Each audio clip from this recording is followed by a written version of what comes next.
Greetings, everyone. Okay, let's get right to it, shall we? Today we're going to be watching episode 4 of the new series, the 2017 series of Twin Peaks, aka Twin Peaks The Return. And yeah, so when we last left our intrepid former FBI agent, Dale Cooper had finally managed to escape the lodge. Bad Dale appears to have been either sucked back into the lodge or just killed because he was resisting returning. We also met Dougie, who was yet another version of Dale, sort of a, I don't know, it seemed like kind of a wussy, innocent version of Dale that apparently was linked to Bad Dale in some way. So Dougie was actually taken to the lodge and destroyed. And upon his being destroyed, Bad Dale basically literally barfed his guts out and then keeled over. And yeah, so all we know about Dougie is the one-armed man said he seemed to have been manufactured for some kind of a purpose, and that purpose has been fulfilled. And that was that. Bye-bye, Dougie, whoever you were. Yeah, so then Cooper, of course, it has now escaped the lodge, but it isn't quite all there upstairs. He basically went through an electrical socket, and it seems to have short-circuited his brain. And when we last saw him, he was wandering around a casino and seeing little visions of the Black Lodge over certain slot machines. And when he went to play those marked slot machines, he was winning every single time. So when we last saw, Gordon Cole and Albert had received a message from Cooper. So presumably all of his winnings had sort of drawn attention to him, which is kind of what I thought would end up happening. I'm guessing he had some kind of ID or something on him that allowed them to get in touch with the FBI and say, hey, we've got one of your guys here. He's kind of loopy. You might want to come and get him. So that's more or less where we left off. So now getting into episode 4, let's see what happens next. All right, here we go. I have to say it's very important to watch these as they come out because spoilers start showing up almost immediately. So, yeah. So it's been a bit of fun trying to avoid spoilers for this because for episodes 3 and 4 because we didn't get them right away in Canada. I had to wait like a week to see them. So never get tired of that theme song. One of the greatest theme songs ever. I used to own all the soundtrack albums too, by the way. I had the one for the show, I had the one for the movie, and I had the 2 Julie Cruz albums that tied into them. I don't believe I have them anymore, sadly. I should really get them again. Fantastic music, just love them all. And the waterfall melts into the curtains of the red room. And the zigzaggy floor swirls in front of us. I do like seeing directed by David Lynch on every single episode. It's wonderful. Silver Mustang Casino. So this is where we last left Cooper.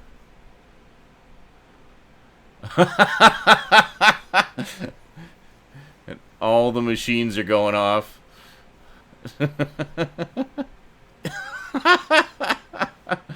The casino is just exploding. Girl frantically bringing more buckets.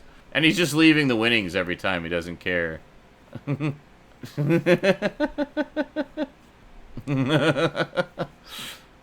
29 mega jackpots.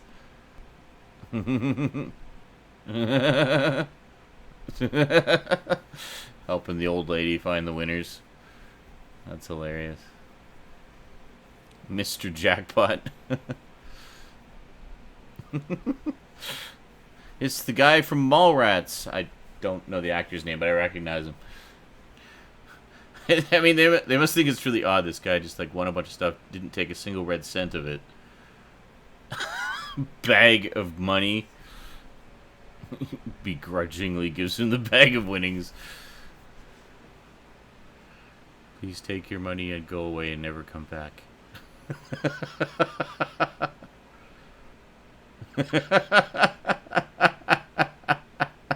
Could inch from each other. It's the one with the red door. Wow, Coop has definitely zoned. He's startled when the guy opens the door. It's like, okay, you can get out now. I'll just stand here awkwardly and stare at the door with you. If that helps. Yeah. Because at this stage, we're all waiting for some kind of light bulb to go off and Dale to have some inkling. Owl. I have a gajillion dollars here. She's gonna be like, did you rob a bank or something? See, this is interesting because it's like, it's almost like the Black Lodge is kind of patching up all the holes that would be left by, like, by having Mr. Jackpots. It's like, obviously, Cooper needs to return to his old life to whatever extent that he can. But at the same time, this Dougie guy has had a life that is now gone because he has been eliminated. So it's like, have him go to the casino, win a shit ton of money, bring it back to his wife, so then that family is set for life, and then he can go off. There's clearly a story there. Did you ever fix that thing with Paul? Paul is now in the North Pole. Well, there you go. I love Gordon. Bunch of roses. Denise!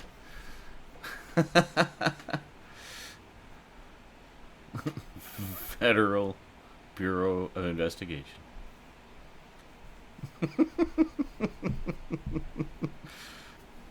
Gordon looked really pained by the mention of screaming hormones.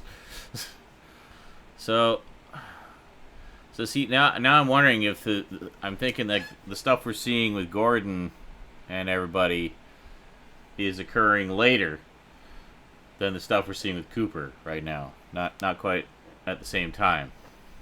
And the implication was they were kind of concurrent before, but now I'm not so sure. Twin Peaks Sheriff's Department. Let's see how they're doing going through those files. Lucy's freaking out about the thermostat. What does it do when we're not here?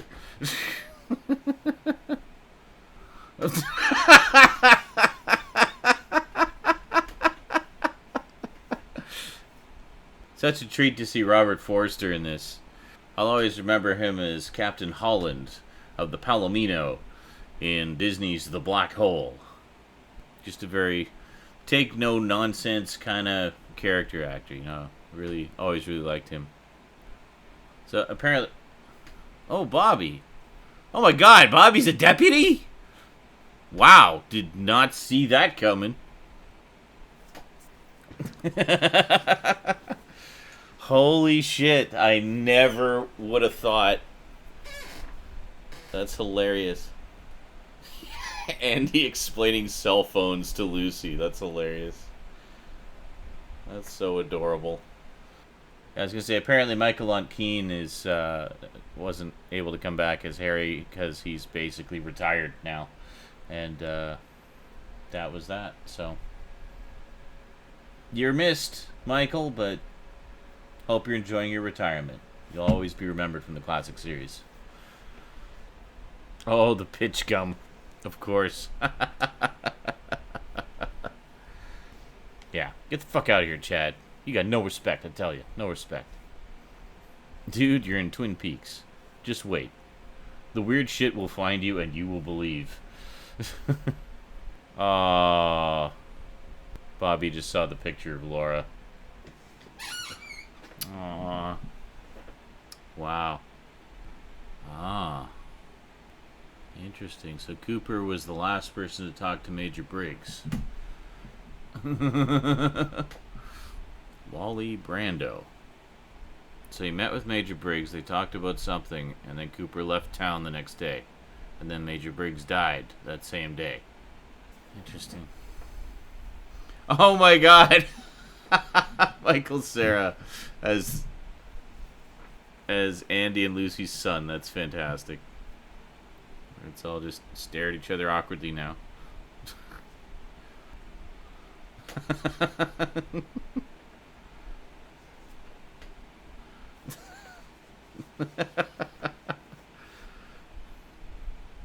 They can do what they wish with my childhood bedroom. That's great.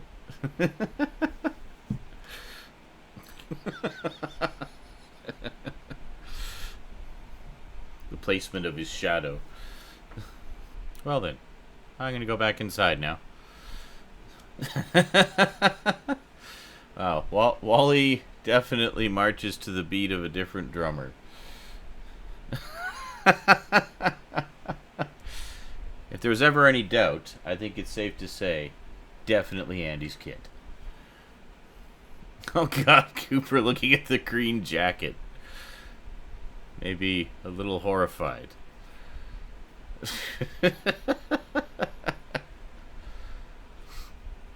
Oh, one-armed man. Mike's been keeping pretty busy through this whole thing. Cooper sees the chair in the corner. I am thinking he's seeing it kind of like the chair in the waiting room. Oh, well, there you go. It dissolves to the Black Lodge. He sees Mike. You were tricked. Gold ball. All that remains of the real Dougie. Now one of you must die. I think Cooper needs to pee. He's forgot. He's forgotten how to pee. I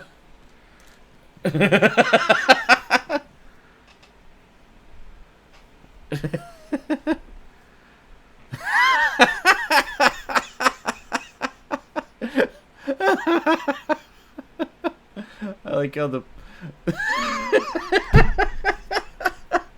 he was so terrified when he started peeing. Just didn't understand what it was. Oh, wait a minute. Oh, I'm feeling better.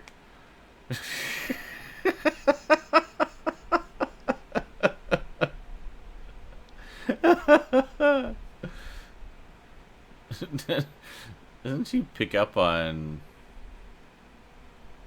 something being off about him? He's just gonna stand there doing a thumbs up at the window. Great. He has the tie on his head. Perfect.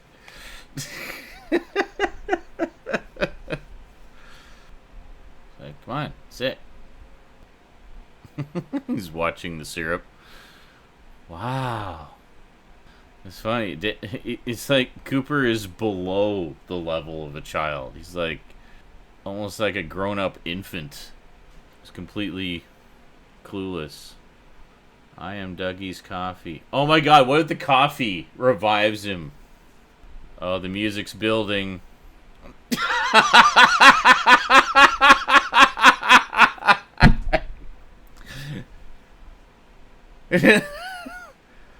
Hi. I don't think he was expecting it to be quite so hot. It's a military block on the fingerprint analysis.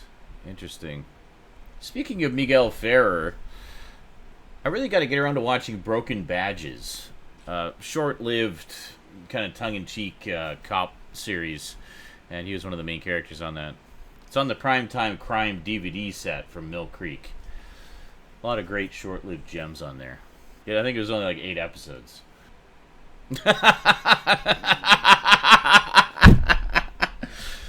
Cossack!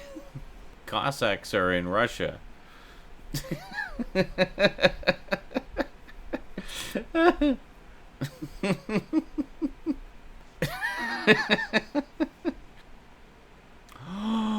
Okay, that explains it. They found Bad Dale. So Bad Dale is still alive. He didn't get taken back to the lodge. He was not dead in the car. He just barfed a lot. A cocaine, machine gun, and a dog leg. Oh boy. Just gonna pause here for a sec. Okay, I think I get it now. One of our man said that Cooper was tricked, so he wasn't sent out. Oh my god, okay. So Dougie was there as a decoy, basically. Probably planned since day one by Evil Dale to be. Because Dale was supposed to swap with Bad Dale. Like, Cooper was supposed to swap with Bad Cooper. And then Bad Cooper would go back to the lodge. Cooper would go back to the real world, and that was that. Dougie was there to circumvent that normal process. Like, presumably this is something that the Black Lodge has done before, where they've sent out a doppelganger to live amongst the people, do whatever they do, and keep the good one in the lodge for, well, I'm guessing 25 years. So then, yeah, I get it now. So basically he was tricked, so that when he was sent back into the real world, he swapped places with Dougie, and Dougie was, yeah, okay, wow, I get it now, I get it. Alright. This was all part of Bad Dale's plan. However, it backfired on him. He got violently ill and caught. His voice is deeper. Oh. He's repeating himself. Oh. Well, I don't think they buy it. I don't know. They didn't seem convinced. Give him his phone call and tell me all about it.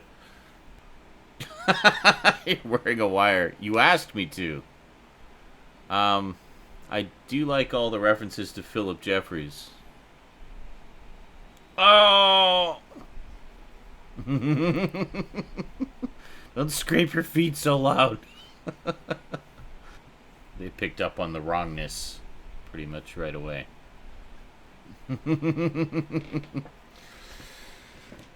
Oh. And once again, we end on a song in the Bang Bang Bar. And now, just like back in 1989 and 1990, we gotta wait a week to find out what happens next.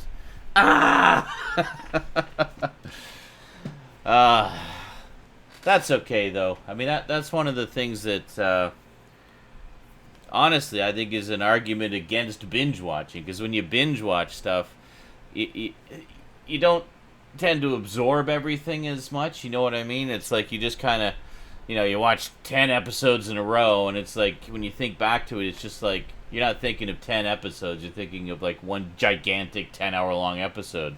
But watching one a week like this, it gives you time to reflect and absorb and contemplate on each individual episode. And, I mean, for something like Twin Peaks, that was always part of the fun with, my friends and I, when we were watching it back in the 90s, was speculating as to what was going to happen next and trying to figure out, put the pieces of the puzzle together and stuff like that, and, form our own theories. And it gives you, when you're watching one episode a week, it gives you time to do that. So I'm glad, actually, in a way, that they're doing this as a weekly show rather than just putting them all on Netflix or something and say, here, binge away. Because it gives us that time to reflect and speculate. I mean, just look already with the first 4 episodes how many articles have already exploded on the internet and fan forums and stuff. And, yeah. Now, from what little I've seen of the fan reactions thus far, I couldn't look at too many of them because they were talking about all 4 episodes. Because in the States, they put out all 4 episodes on the same day, 2 on the air, 2 on demand. Here in Canada, we had to wait a week for their episodes 3 and 4, and we just got episodes 1 and 2 back to back. But so of course, because in the States they'd seen all the first 4 episodes, um, all the reviews and articles were about those first 4 episodes rather than just the first 2 that I'd seen. So I was like, oh crap! Well, I can't look at too much. But the general sense I got was that fan opinion seems to be very divided. I mean, as soon as I saw the first episode, I was like, "Yep, there's going to be a lot of division amongst fans. There's going to be people who are disappointed," because I think tonally, I mentioned this back when I was watching the first 2.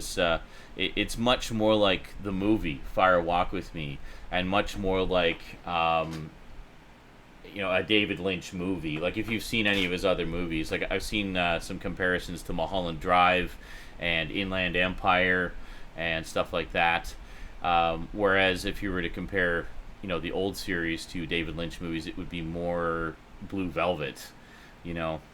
I'd even say there's some Eraserhead in this, to be honest, in the new series. It has some of those surreal qualities. Like in particular, the stuff we saw in episode 3, where Cooper was kind of in that limbo place between the Black Lodge and the real world, and trying to escape. There's a lot. It was very Eraserhead-like in that whole, just the sort of surreality of it. But yeah, well, the thought definitely plickens in episode 4 here. It's great to see Denise again. David Duchovny, man, that man just does not age. Seriously, like he looks amazing.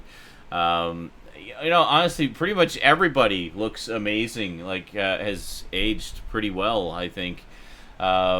Andy's got a bit of a gut now, but hey, don't we all? We get on in years.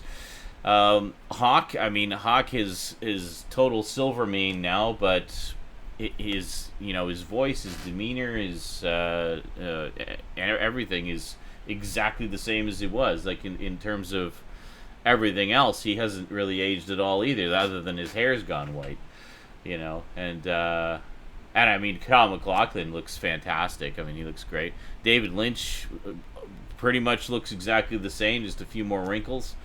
Yeah, I did not see Bobby becoming a deputy. That threw me for a loop. That was a nice surprise. When you think about it, it kind of makes sense in a way, though. Like a lot of people who get into law enforcement or whatever may have been kind of precocious in their younger days, and then they straighten themselves out. A lot of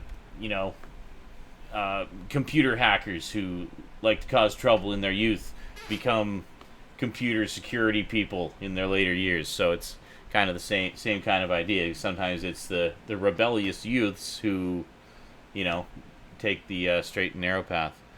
But boy, you really kind of can't help but feel for Bobby. Like when he went into the conference room and just broke down when he saw the picture of Laura. Like he was just, you could see that he was just like overwhelmed with emotion and memories of just all the mixed emotions of that time when he was young, and all the things that he went through.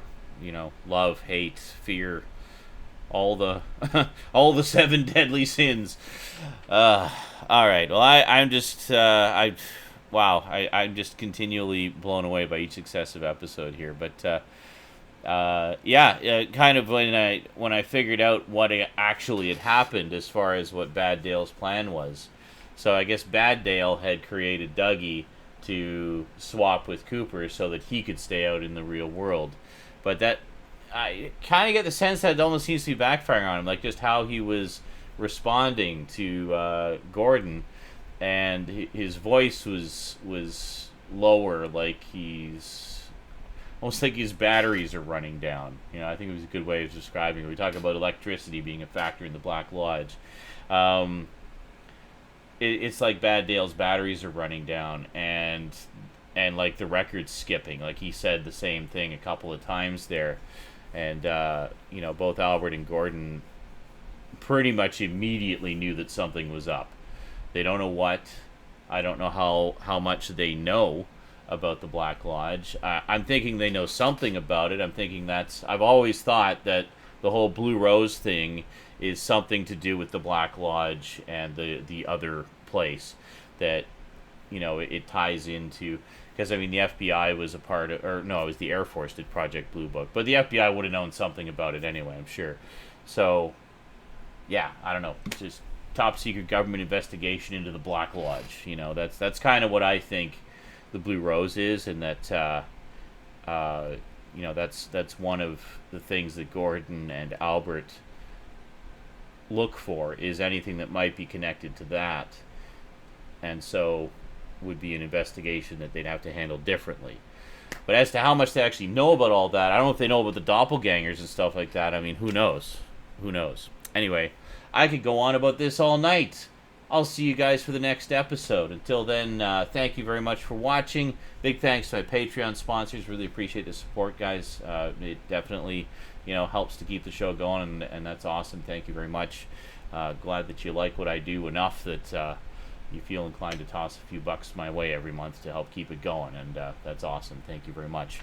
Alrighty, so that is it from me to you for now. So until next time, sayonara.